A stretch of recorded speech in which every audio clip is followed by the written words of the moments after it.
사사기 2장 11절부터 15절. 11절. 이스라엘 자손이 여호와의 목전에 악을 행하여 바알들을 섬기며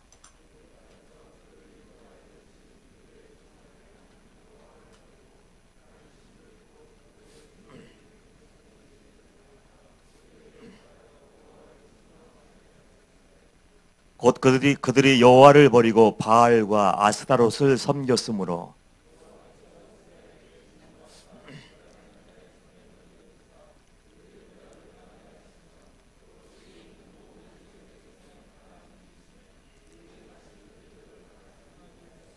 다 함께 시작. 그들이 어디로 가든지 여호와의 손이 그들에게 재앙을 내리시니 곧 여호와께서 말씀하신 것과 같고 여호와께서 그들에게 맹세하신 것과 같아서 그들의 괴로움이 심하였더라. 아멘, 아멘, 아멘.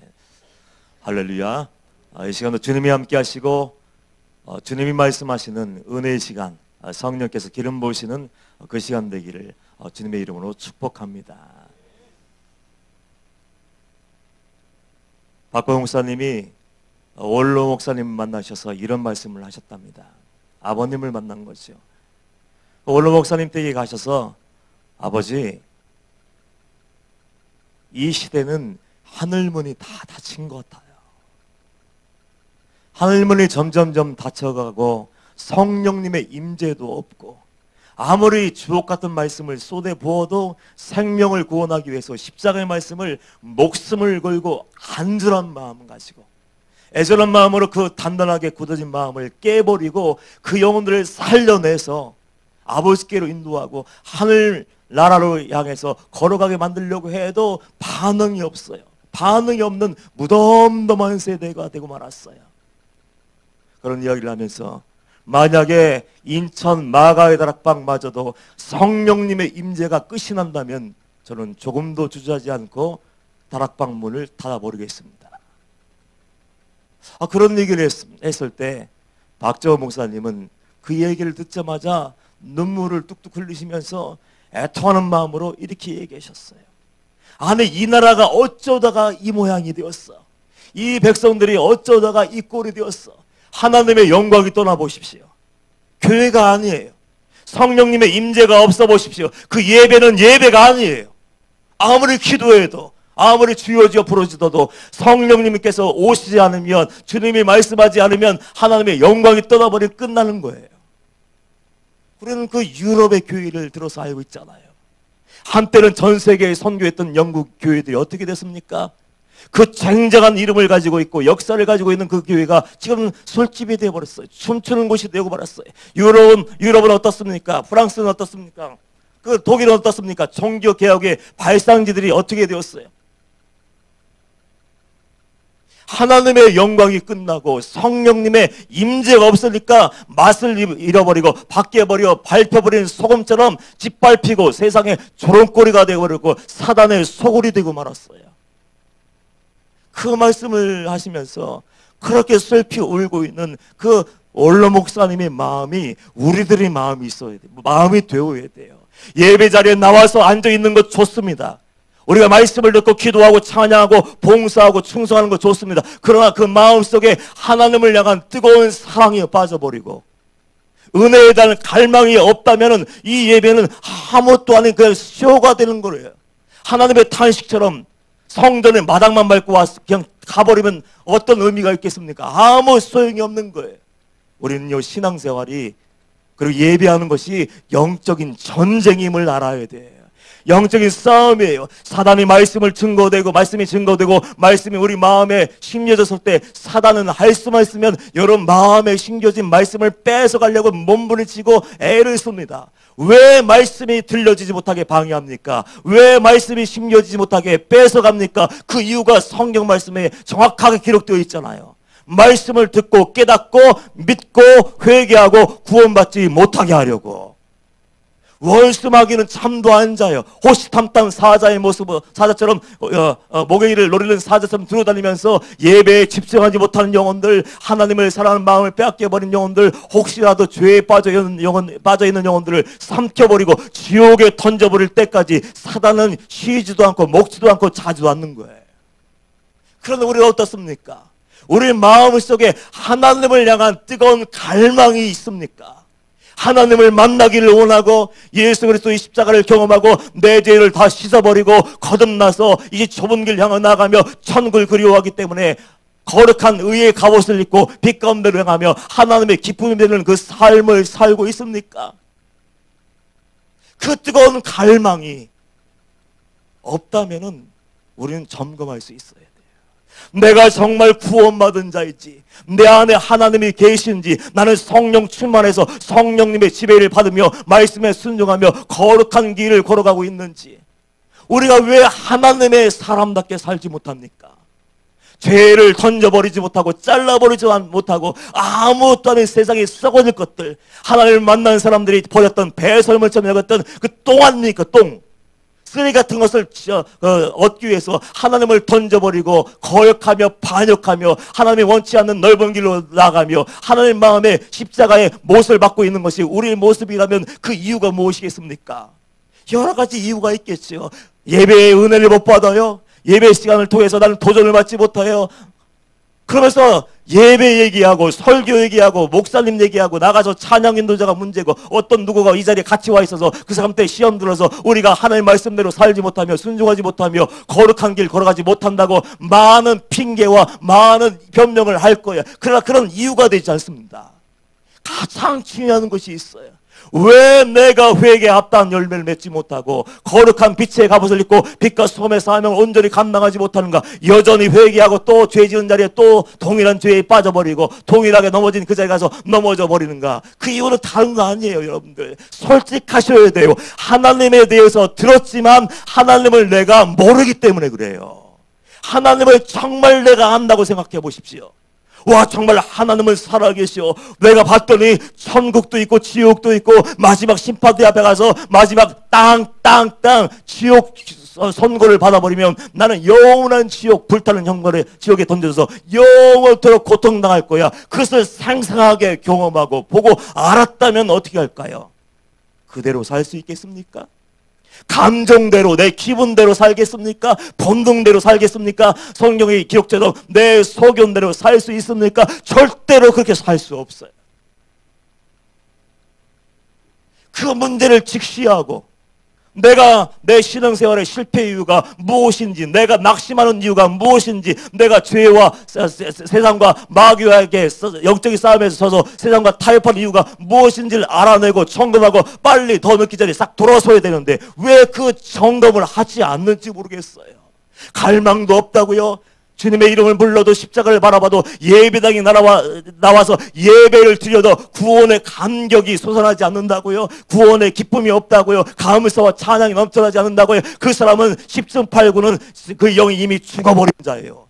하나님에게서 이미 돌아선 자예요. 예배가 지겹고 부담이 되고 기도가 무거운 짐이 되어버렸다면 이미 그 사람은 하나님에게서 멀어진 사람일 수밖에 없습니다. 그럼 우리는 어떻게 해야 되겠습니까? 빨리 하나님의 사랑으로, 사랑의 품으로 돌아와야 되는 거 아닙니까? 하나님과의 만남이 있기를 축복합니다. 우리가 제일 먼저 구해야 될 게 뭡니까? 세상 부귀영화가 아니에요. 하나님 돈 좀 주세요. 사업 잘 되게 했어요. 자녀 잘 되게 했어요. 내가 계획하고 행하는 것이 모든 것이 잘 이루어지게 했어요. 이거 기도하는 것이 아니라 내 영혼이 살게 돼 사는 것이 먼저예요. 내 영혼을 하나님이 살려주옵소서. 하나님 나를 만나 주옵소서. 하나님을 만난 적이 없는데 예수 믿는 척하는 거 얼마나 어렵습니까? 억지로 끌려 나와서 예배하는 거 얼마나 지겹겠어요. 지겹고 힘든 이유는 그 감격을 모르는 거예요. 십자가의 사랑이 어떤 것인지, 하나님이 하나밖에 없는 독생자 외아들을 바로 나를 위해서 대속의 제물로 내어주시고 십자가에 하나님이 친히 못 박으시고 마지막 피 한 방울 물 한 방울 흘려주신 그 대속의 은혜가 얼마나 크고 넓고 깊은지 그걸 모르는 사람이에요.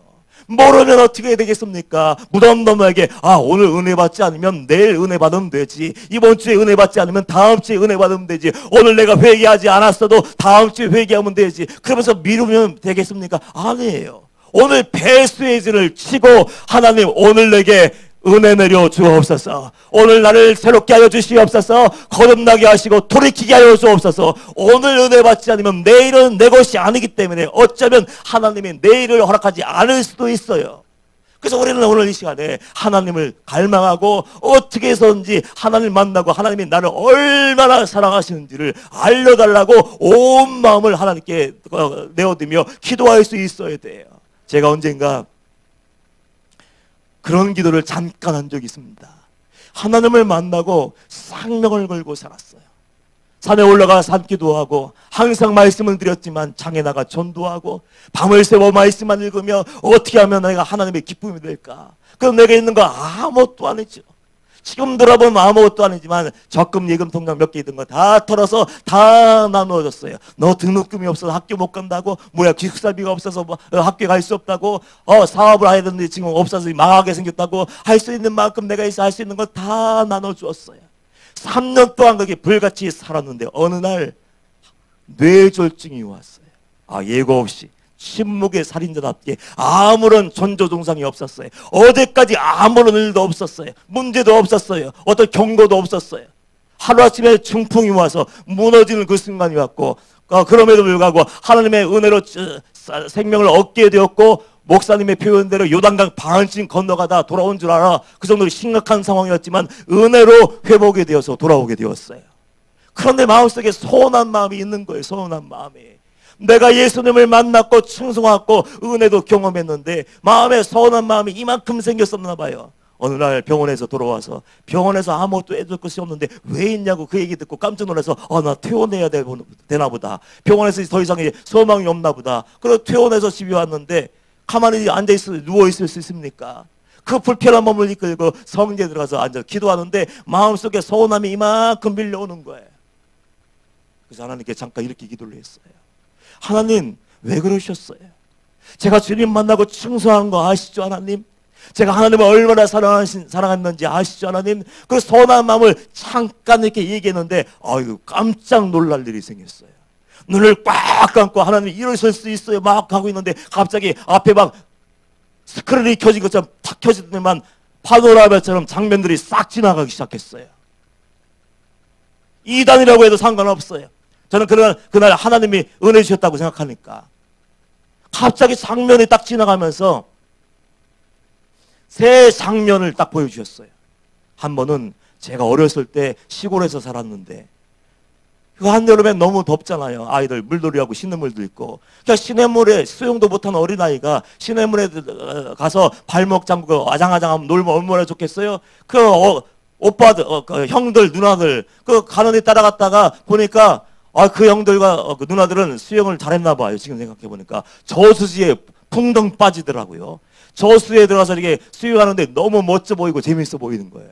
그래서 그냥 구경만 하고 저는 그냥 얕은 물가로 가서 시냇물에 발을 담그면 되는데 그건 생각하지 않고 내가 수영 못하는데 이건 모르고 그냥 남들이 다 빠지고 그냥 이렇게 움직이니까 나도 들어가면 자연스럽게 뜨겠지. 그런 마음을 먹었는지 같이 풍덩 뛰어들었는데 이게 웬일입니까? 내 의지와는 관계없이 그냥 깊은 물에 계속 들어가고 있는 거예요. 허우적거리는데 아무도 구원해 주지 않았어요. 이제 어린 마음에 뭐야 이러다 끝나는 거야? 그런 두려운 마음이 드는 순간 누군가가 저를 끄집어서 딱 끄집어냈어요. 그런데 희한한 게 나를 건져냈으면 주위에 사람이 있어야 돼요? 없어야 돼요? 사람이 있어야 되는 거 아닙니까? 건져냈으면 누군가 야 너 정신 차려. 왜 꼬망이가 저수지 와서 이러고 있는 거야? 그러다 죽는다 하고서 누군가가 있어야 되는데 아무도 없는 거예요. 그래서 의아하게 생각하고 있었는데 그 장면을 딱 하나 보여주시면서 하나님이 그때 내가 너를 구원했어. 두 번째 또 한 장면을 딱 보여주셨어요. 군대에 있을 때 제가 군생활 때만 해도 이등병은 아파도 아픈 사람이 되어서는 안 돼요. 감히 하늘 같은 고참, 그 하나님 다음이라고 얘기하는 고참 앞에서 나 아프니까 병원에 간다고 얘기할 수 있습니까? 얘기 못해요. 그래서 아프지만 끙끙거리고 이를 악물고 막 열이 막 고열이 나는 대로 밀고 이를 악물고 근무할 거 다 하고 할 거 다 하고 이제 근무 쓸 거 다 쓰고 이제 잠자리에 누웠는데 그게 잠자리에 들면서 까지는 통제가 되지 않았나 봐요. 입에서 앓는 소리가 막 나도 모르게 나왔는지 당직사관에 쓱 지나가다가 한번 듣고 얘 왜 그래? 하고 싹 손을 얹어보았는데 고열이 나는 거야. 직감적으로 손대자마자 얘 기능가도 맞는다고 생각해서 군대 앰뷸런스를 불러서 군병원에 실려가게 되었습니다. 군병원에 실려가서 이제 치료를 받기 위해 갔는데 저는 그런 얘기만 귀에 들려요. 제가 기억하는 것은 제가 혼자 누워있고 군의관들이 막 옆에 마스크 쓰고 뭐라고 얘기하는데 그 얘기 들으면서도 정신이 들었다 나왔다 그러는 거예요. 그래서 그 순간에 잠깐 얘기를 하는 것 중에 이 아이는 오늘 밤 넘기지 못할 거야. 이유를 알 수 없어. 왜 열이 나는지, 왜 아픈지 이유를 찾아낼 수가 없는데 이 아이의 상태를 보니까 오늘 넘기기 힘들 것 같다. 그 얘기 들려오는 거예요. 나 소망이 없나 보다. 그래서 짧은 정신이 들었을 때 짧은 기도를 하나님께 드린 적이 있습니다. 하나님께서 만약에 저 살려주시면 제대하고 신학교 가서 종이 될 거예요. 그래서 제가 여기 온 거예요. 그래 정신을 잃었어요. 그 다음날 깨어났는데 하루를 넘기기 어렵다고 했는데 그 다음날 멀쩡하게 회복되어서 자대에 복귀됐고 그리고 그 부대에서는 휴가를 보내주셔서 휴가까지 나갔다 왔어요. 그 장면을 보여주시면서 하나님이 그때 내가 너를 만졌어. 두 번째 얘기를 하시고 세 번째는 여러분이 잘 알고 있는 뇌졸중이 와서 요단강을 반쯤 건너가는 너를 내가 건져내서 지금 붙잡고 있었단다. 그 세 장면을 보여주시면서 그게 나였다 얘기하는데 그 순간 두 눈에서 눈물이 뚝뚝뚝 떨어지는 거예요. 나는 하나님의 사랑을 의심하고 하나님이 나를 언제 사랑했느냐 선한 마음에 잠깐 예수님을 만났어도 잠깐 선한 마음으로 기도했는데 기도하자마자 괘씸죄에 걸렸는지 장면을 중요한 장면들을 싹 보여주면서 그때 내가 너와 함께 했어. 그 얘기를 듣자마자 눈물이 뚝뚝 떨어지면서 제가 이런 고백을 드렸어요. 하나님 다시는 하나님의 사랑을 의심하지 않을게요. 다시는 의심하지 아니하고 하나님의 사심을 부인하지 않고 하나님만 따라가겠습니다. 그렇게 감사 기도를 드린 적이 있어요. 하나님과의 만남이 지속적으로 이루어져야 돼요. 위기 순간에 절망의 순간에 죄에 빠질 그 순간에 하나님이 내 신앙을 다시 회복시킬 수 있고 영적인 잠에서 깨어나서 다시 하나님 바라보고 흔들림이 없이 천국을 향해서 나아갈 수 있을 정도로 하나님과의 생생하고 선명한 만남이 있어야 되는 줄 믿습니다. 그 만남이 있어야 돌아설 수 있는 거예요. 하나님이 나를 사랑하셨어. 독생자 예수의 사건이 나를 위한 사건이었어. 그 위기 순간에 하나님이 건져주셨어. 이걸 모르면 어떻게 됩니까? 머리로만 알고 있는 하나님을 따라갈 수 있습니까? 말로만 들었던 하나님을 말씀을 듣고 순종할 수 있습니까? 다른 사람이 얘기한 하나님 아무리 많은 얘기했어도 내가 생생하게 하나님의 사심을 경험하지 않으면 의심하며 불신앙에 빠져버리고 조금만 어려도 쓰러져 버리고 타협하며 넓은 길로 갈 수밖에 없어요. 도저 목사님이 이런 말씀을 하셨습니다. 이 시대의 기독교가 정말 개독교가 되었어요. 나 어디 교회의 목사입니다. 어디 교회 성도라고 얘기하면 환영합니까? 환영하는 사람 거의 없어요. 뭐예요? 목사님에서 어쩐지 뭐예요? 성도의 교회 다녀요? 하고 교회 교자 이름만 대면 그렇지 당신들 말로만 사랑하지만 당신은 소용없어. 한번 당신들하고 문제만 생기면 평생 풀리지 않는 사람이 당신들이야. 얘기할 정도로 지금 망신스러운 그 시대가 되었어요. 이 시대가 된 이유가 다른 것이 아니래요. 교회 안에 엄청난 숫자의 구원받은 사람들이 있다 할지라도 주여 주여 부르며 목이 터져라 기도하며 신령한 척 한다고 할지라도 그들이 하나님을 만난 적이 없고 그런 머리로만 신앙생활하고 지식적으로만 신앙생활하기 때문에 이 시대의 기독교가 맛을 잃어버리고 밖에 던져서 밟혀버리는 그 시대에 우리가 살고 있다는 거예요. 머리로 알고 있는 것, 문자로 알고 있는 것을 끝나면 아무 소용이 없는 거예요. 그 비극이 바로 사사기에도 지금 이어지고 있는 거예요. 그 출애굽의 세대는 하나님의 살아계심을 경험했습니다. 여호수아 세대에도 하나님의 살아계심을 생생하게 경험했어요. 홍해가 갈라지고 요단강이 갈라지고 그리고 여리고성이 무너지는 하나님의 전능하심과 하나님의 구원하심을 생생하게 두 눈으로 봤던 그 세대들이 죽은 다음 이야기가 사사기의 역사예요. 사사기의 역사에서 2장 10절 말씀 보면 어떤 말씀이 기록되어 있습니까? 그 세대의 사람도 다 그 조상들에게도 돌아갔고 그 후에 일어난 다른 세대는 여호와를 알지 못하며 여호와께서 이스라엘을 위하여 행하신 일도 알지 못하였더라. 아버지 세대가 할아버지 세대가 얘기 안 했을까요? 야 너희들 잘 들어야 돼. 우리가 말해 애굽에서 종살이 할 때 하나님 우리를 건져내셨단다. 광야 40년 살았지만 하나님이 만나와 메추라기를 먹이시고 밤에는 불기둥 낮에는 구름기둥 인도하시고 목이 마를 때는 반석에서 물이 터져 나오게 하셨고 40년 동안 살면서 의복이 헤어지지 않고 신발에 닳지도 않고 어떤 질병이 있어도 하나님이 다 치유해 주셨단다. 얘기했겠습니까? 안 했겠습니까? 그러면 다음 세대에게 너희는 힘써서 하나님을 사랑하고 말씀대로 순종하라고 얘기했을 거예요. 그 아버지 세대를 또 어떻게 했습니까? 잘 들어야 돼 너희들. 우리가 요단강을 건너갈 때 야 이런 일이 있었어. 와 여리고성 말이야. 내가 상상만 해도 그 성이 어떻게 무너졌는지 얘기할 수 없어. 우리가 하는 것은 그냥 하나님 말씀에 순종하고 돌라면 돌고 소리치려면 소리쳤을 때 야 우리는 딱 돌멩이 하나도 던지지 않았는데 와르르 무너뜨렸단다. 하나님이 은혜였단다 하면서 너희들 가나안 땅에 들어가거든. 목숨을 걸고 우리 다음 세대에도 생명을 걸고 영적인 싸움을 싸우고 헤렘을 선포하신 게렘을 선포하신 하나님의 명령을 준행해서 가나안 땅의 모든 족속들을 침멸하고 우상들을 찍어버려라. 그런 얘기 했겠습니까? 안 했겠습니까?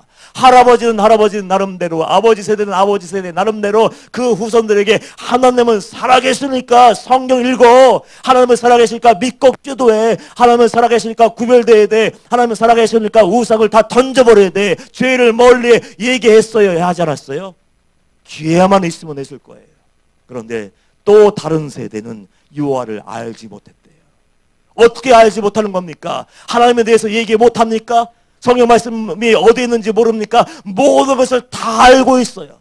다 알고 머리로 알고 지식적으로 알고 있는데 그것으로 끝나버리는 것이 문제입니다. 머리로 알고 있는 것은 더 잘하지 않아요.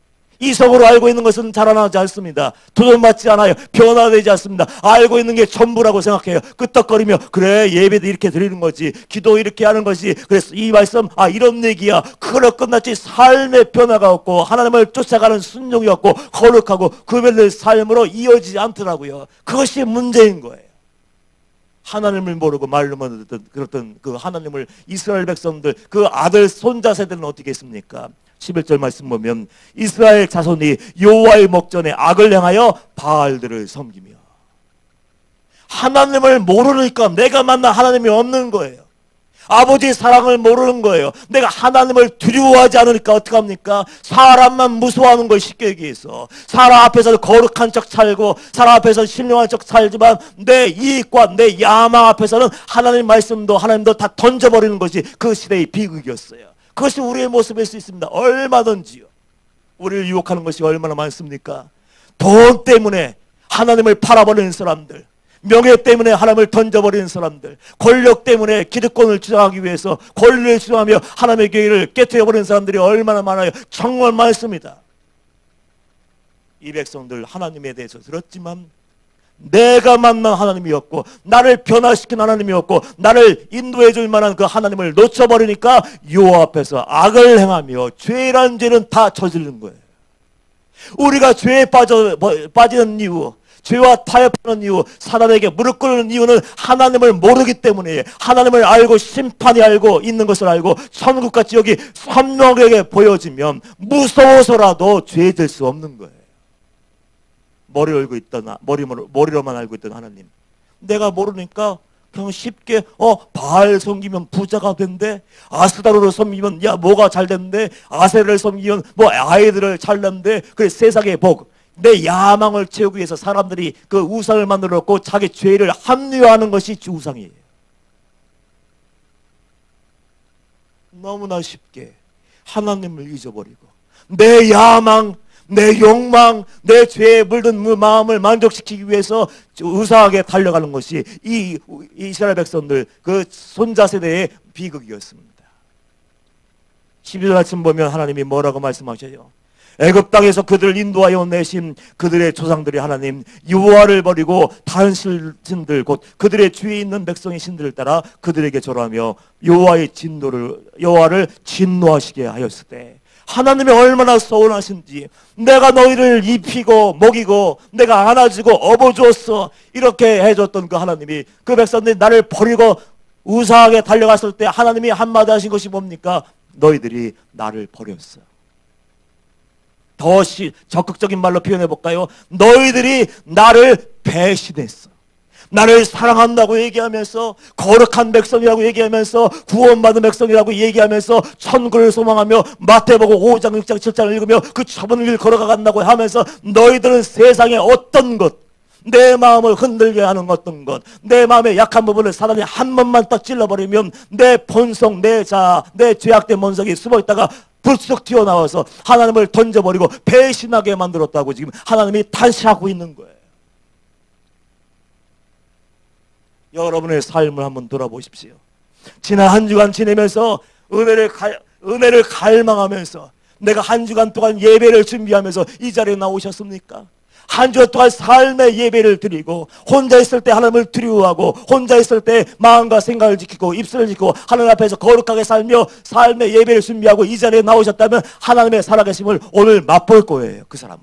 그러나 반대로 예배 때만 거룩하고 예배당을 나가는 순간부터 내 마음대로 살고 보지 말아야 할 것을 보고 만지지 말아야 할 것을 만지고 먹지 말아야 할 것을 먹고 마시지 말아야 할 것을 마시고 어쩔 수 없다는 핑계를 대고 그렇게 살았다면 그 경우는 이 자리에 나왔지만 아무 일도 일어나지 않을 거예요.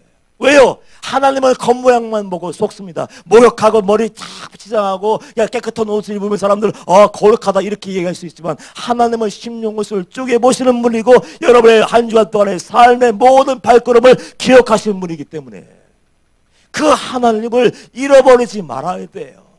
사람이 얼마나 연약한지 아십니까? 이스라엘 백성들이 그 백성들을 그 가나안 땅에 들어가면 모든 것을 싹 쓸어버려 무자비할 정도로 싹 모든 것을 다 진멸해 버리라고 명령하신 이유는요, 죄 지을 가능성을 다 막는 거예요. 원천 차단하는 거예요. 악한 영향을 받을 가능성을 원천 차단하는 거예요. 그것이 하나님의 뜻이고 하나님의 사랑이에요. 우리 마지막을 알고 우리의 본성을 알기 때문에 얘들 갖다 놓으면 영향을 받아 끌려가. 제가 언젠가 아이들 훈련시켜서 전도를 보낸 적이 있습니다. 그런데 예배 시간이 다 되는데 아이들이 안 와요. 그래서 왜 안 오나 찾아다 보니까 이 아이들이 다 오락실에 있는 거예요. 게임방, PC방에. 그래서 왜 여기 와 있느냐, 전도하러 갔는데 전도하러 가다가 친구 만났는데 전도 얘기하다가 게임 한번 구경해봐. 그렇게 해서 구경하다 보니까 다 전도돼서 거기서 앉아서 게임하는 거예요.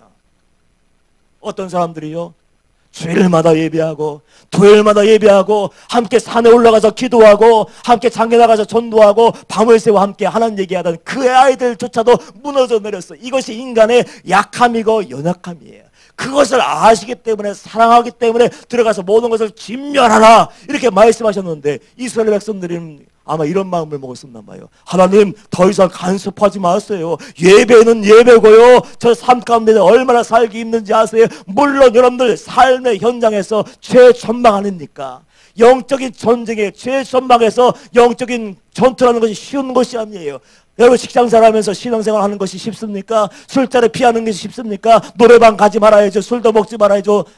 죄악의 문화에서 묻혀 살면서 그 싸운다는 것은 정말 어려운 거예요. 그럼에도 불구하고 하나님이 우리에게 요구하시는 것이 무엇입니까? 그럼에도 불구하고 너희는 내가 완전하니 너희도 완전하라.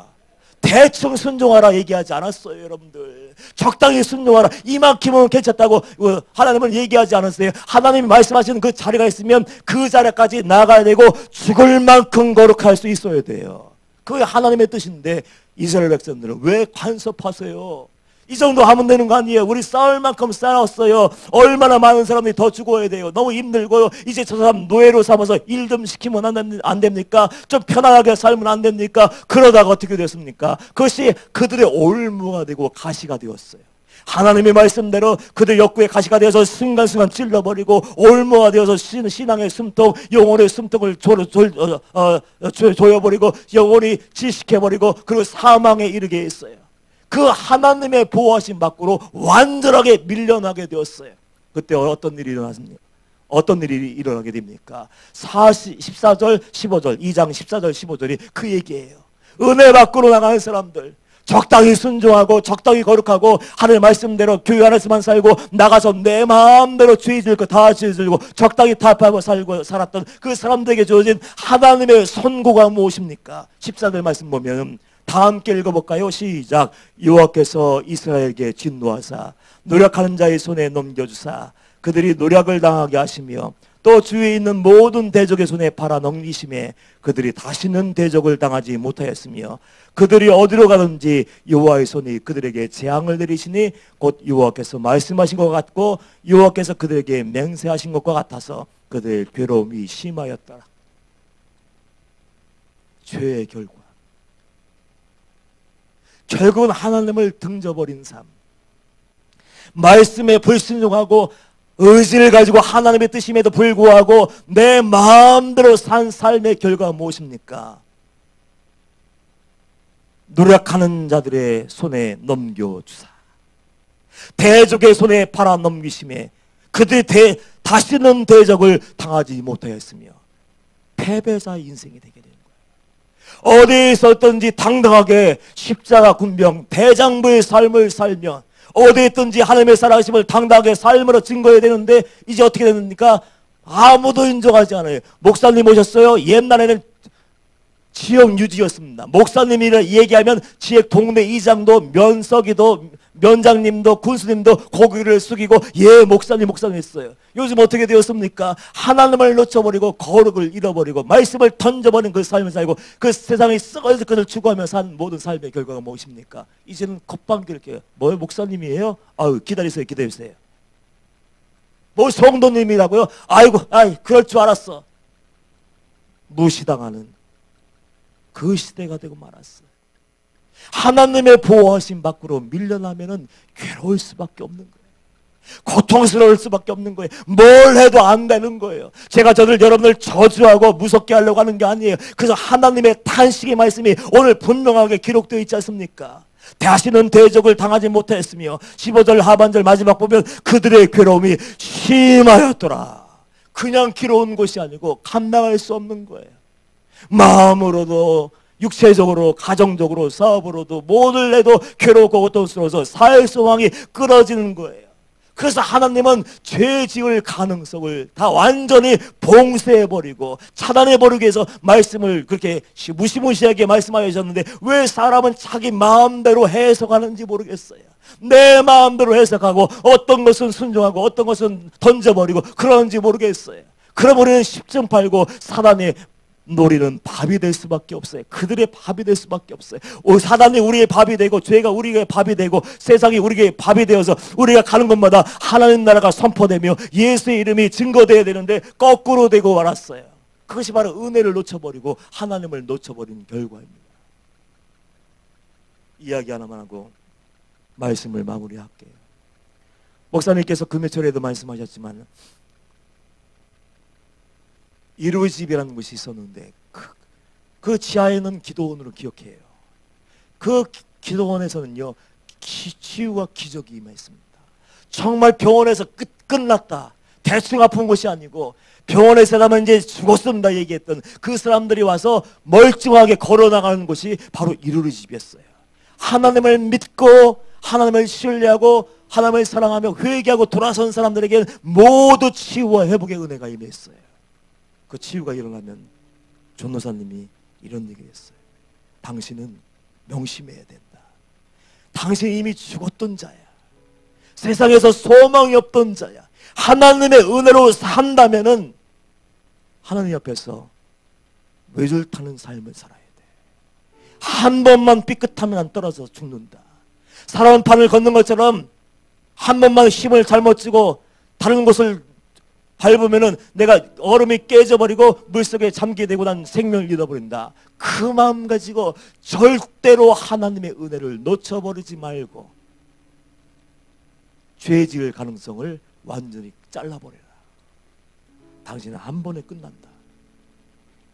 하나님은 모든 사람들을 구원하기 원하시고 사랑해 주셔서 은혜 주시고 치유받기를 원하시지만 은혜 받은 사람이 넘어지는 것, 하나님의 살아계심을 온몸으로 경험한 사람이 벗어나는 것을 용납하지 않으신지 모르겠어요. 한 남자분이었었는데 암에 걸려서 끝났어요. 근데 일주일 만에 걸어서 나갔어요. 담당 의사가 와서 아니 당신 어떻게 치유됐느냐, 일주일 만에 어떻게 이렇게 될 수 있느냐 물어볼 정도로 의학적으로도 완치 판정을 받은 그분이에요. 죽었던 사람들이 살아나서 직장에 복귀하니까 얼마나 놀랐겠어요. 거기서 열심히 해서 이제 상무과 이사까지 올라갔어요. 진급을 했어요. 인정받게 되었어요. 인정받고 나고 권력이 주어지고 부귀 영화가 주어지고 나서 그때 문제였습니다. 처음에 하나님 만나고 치유받고 나서는요, 벌벌벌 떨린 마음이 있었어요. 예배 한 번도 안 빠지고, 혹시 출장 가게 되면 새벽 기도 와서 새벽에 나와서 열심히 예배하고 기도하고 감사 예배를 드리고 돌아가고, 그래서 어느 순간부터 점점점 예배가 힘들어지기 시작했어요. 부담이 되기 시작했어요. 어느 날 나와서 간증을 하는데 보니까 저 사람 하나님을 떠나버렸네, 은혜가 떠나버렸네, 그럴 정도로 이상한 모습을 보이기 시작했어요. 그러고 나서 그분은 얼마 후에 암이 재발되어서 하나님의 부르심을 받았어요. 두 번째 은혜를 받기 위해서 몸부림쳤지만, 그렇게 울며 통회하며 자복하며 회개하며 하나님께 다시 한번 살려달라고 애걸복걸했지만 두 번째 기회를 주시지 않았어요. 그가 실패한 이유가 뭔지 아십니까? 죄의 싹을 잘라버리지 못한 데 있어요. 아니요 하고 얘기할 수 있어야 될 때 아니요, 노 하고 거절해야 되는데 그것이 너무 좋았는지, 그래서 하나하나 허용하다가 그만 이제 마지막 상명을 내어버리고 하나님의 심판대 앞에 설 수밖에 없었어요. 높은 자리에 올라가니까 사람들을 만나게 돼요. 사업상 파트너들 만나고 접대를 해야 돼요. 자리에 나갔습니다. 처음에는 막 부들부들 떨리는 거예요. 내가 지금 여기 와서 앉아 있어야 돼. 앉아 있는데 아무 일도 생기지 않았어요. 괜찮은가 보다. 다음에 또 나갔어요. 잠만 받아놔. 또 떨린 마음으로 잠만 받아놨어요. 아무 일도 일어나지 않았어요. 아가씨 옆에 앉혀만 놔. 부들부들 떨리지만 앉혀놨어요. 아무 일도 일어나지 않았어요. 여러분들, 자리에 가서 앉고 술잔을 받고 술을 따르고 아가씨를 앉혀놓고 가만히 있겠습니까? 그 자리가 자주자주 반복되는데 가만히 있겠어요? 아무 일도 일어나지 않네. 아직도 건강하네. 마음이 풀어졌는지, 은혜를 벌써 잊어버렸는지, 말씀을 기억하지 못하는지, 이제는 해서 않는 걸 하나씩 허용하는 거예요. 마시기 시작하고 주무르기 시작하고 같이 2차 가서 막 노래도 부르고 3차 가서 뭐 했는지 모르지만 그러고 다니는 거예요. 그러다가 결국은 하나님의 기적을 경험했어도, 하나님의 능력을 경험했어도 그분은 하나님의 부르심을 받고 말았어요. 여러분들, 우리 모두는 더 늦기 전에 정신 차려야 돼요. 하나님의 말씀이 들려도 무덤덤하다. 주님들은 나와서 예배하고 찬양하고 기도하는데 아무런 감동도 없다.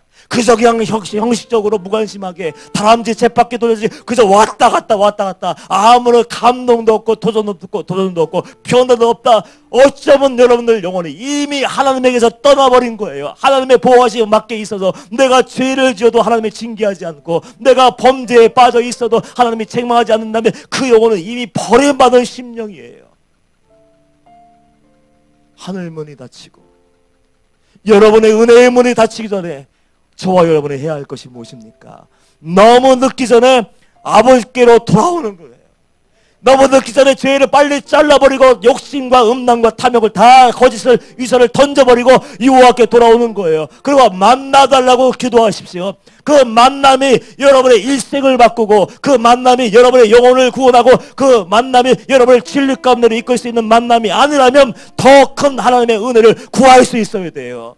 변함이 없고 변질되지 않는 그 구원의 왁스를 가지고, 영혼을 위해서 영원하지 않은 것을 다 던져버리는 용기를 가지고 걸어갈 수 있을 때까지 하나님을 구하고, 죄 짓게 만드는 사람이요, 잘라버리십시오.